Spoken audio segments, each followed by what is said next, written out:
I want to focus on you now, all right, and you specifically. Tell us your Indian origin story. How did you build Ikigai to be more specific? Oh, well, I mean, it started about 7 odd years back, my kind of entrepreneurial journey. I used to be working in Singapore before that, and I was with a law firm, with a multinational American law firm, looking at doing a lot of work pan Asia for them. And I was honestly, I was at that point kind of done with the law.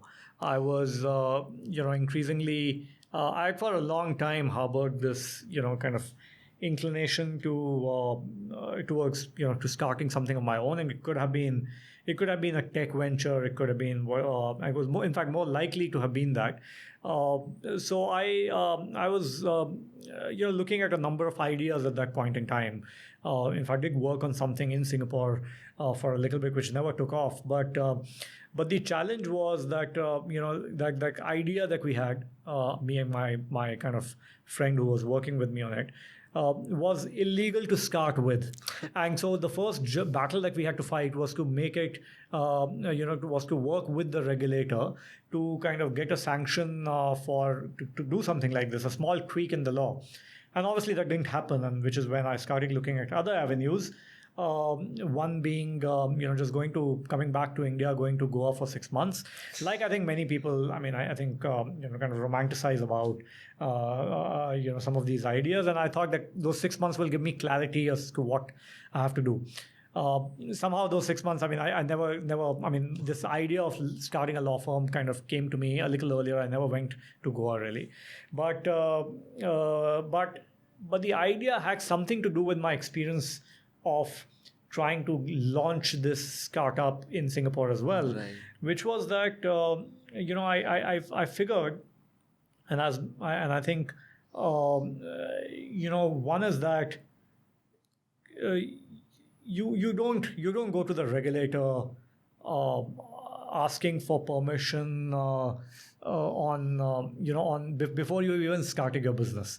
It just somehow doesn't happen. It's not in their interest. It's not in their it's too small at that point in time to even kind of engage with you. And I think that was experience number one. But I also, during that phase, I also experienced a true need for the entrepreneurial ecosystem to be able to engage with the law, with the regulator, with policymakers, to kind of kickstart or give life to some of these ideas, which are currently, and a lot of ideas in the digital space today are operating within that ambiguous regulatory regime, right? Just because laws never contemplated this kind of rapid tectonic shift in technology and the adoption of technology, etc. So that was what I think that experience was partly responsible for giving birth to this idea of a law firm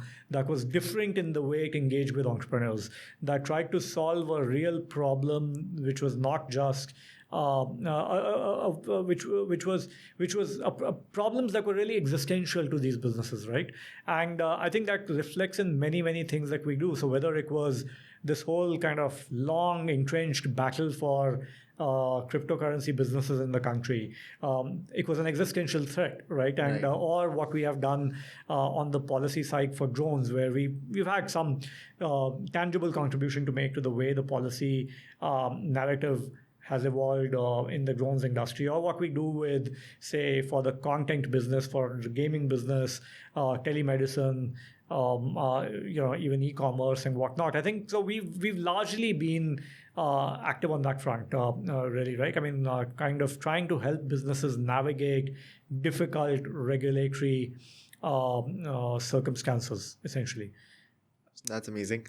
So, I think we've spoken in great detail about yours and your law firm's contribution to cryptocurrency.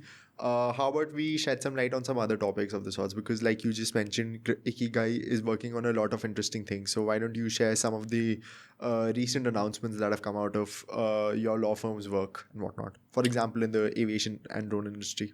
Sure. I mean, drones definitely. I mean, is a murky area from a regulatory standpoint. We've been very active. So just like in cryptocurrencies, there was a de facto ban on drone operations for a very, very long time.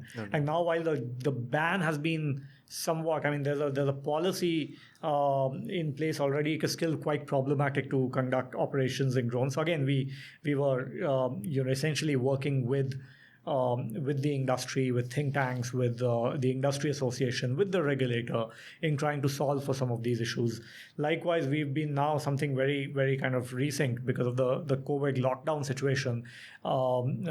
We've all been longing for some cold beer by the time we end our day, and it's difficult your bars are all shut down. So we've been working very extensively on kind of the e-commerce, enabling e-commerce and home delivery for alcohol. Again, so what is now there as well? I mean, our work is now.